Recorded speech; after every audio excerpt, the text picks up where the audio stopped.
Bonjour à tous, aujourd'hui je vais vous présenter une recette thaïlandaise, le Nam Tok Nha. Je m'excuse déjà auprès des Thaïlandais pour la prononciation.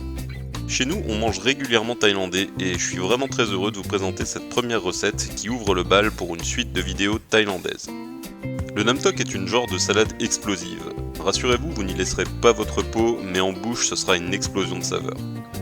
Citron vert, menthe et échalotes en grosse quantité vont vous éveiller les papilles. C'est un voyage vers la Thaïlande en mode supersonique.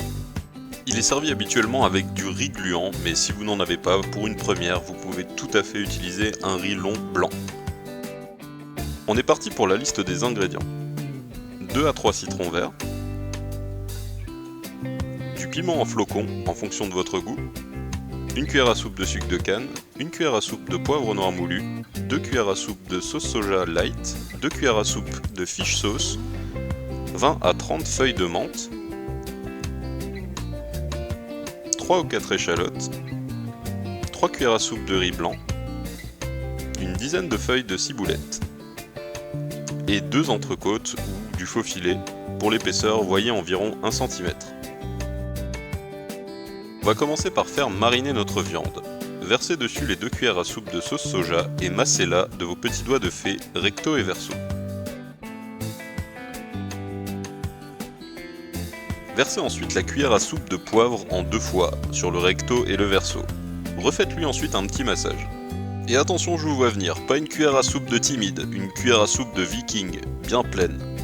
Ne vous inquiétez pas, tout ça s'équilibrera parfaitement à la fin. La séance massage est terminée, on va maintenant laisser reposer notre viande à température ambiante pendant 30 minutes. On va maintenant passer à la réalisation simple d'un ingrédient indispensable, le khao qua. Faites chauffer une poêle à feu vif sans aucune matière grasse et mettez-y les 3 cuillères à soupe de riz. Restez à côté et remuez toutes les 10 secondes car cela peut brûler très vite. On va donc bien le faire dorer, jusqu'à en gros la couleur d'une biscotte. On fait ensuite un petit passage au mortier. Si vous n'en avez pas, vous pouvez tout à fait mettre le riz sur un linge propre et passer un coup avec votre rouleau à pâtisserie dessus.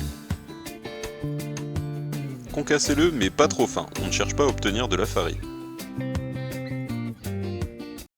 On découpe ensuite nos échalotes grossièrement. Attention, pas toutes fines, ce n'est pas du tout la texture qu'on cherche.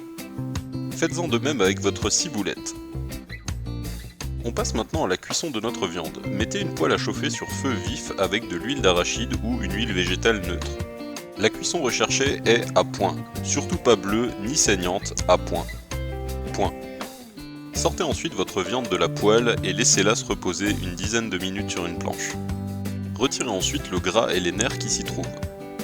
Découpez ensuite votre viande dans le sens de la longueur, puis en petits bâtonnets d'environ 4 à 5 mm d'épaisseur.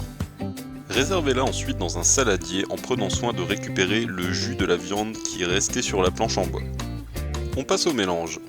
Mettez la fish sauce, le sucre de canne, le piment, la menthe, les échalotes, le jus des citrons verts et saupoudrez généreusement de khao qua. Vous n'êtes pas obligé de tout mettre, mais laissez-le à table si certains veulent se resservir.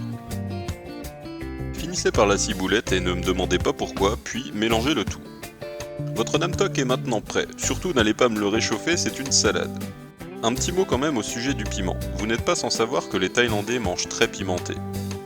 Le piment fait partie intégrante de cette recette, ce serait vraiment dommage de ne pas en mettre du tout. Il existe des solutions, vous pouvez tout à fait y mettre du piment d'Espelette grillé en flocons, ça marche très bien. De cette façon, vous vous épargnerez la bouche en feu, les toilettes bouchées et préserverez la recette. Comptez sur moi pour vous apporter de nouvelles recettes thaïlandaises. En attendant, n'hésitez pas à vous abonner et à laisser des commentaires. Les bises, à bientôt!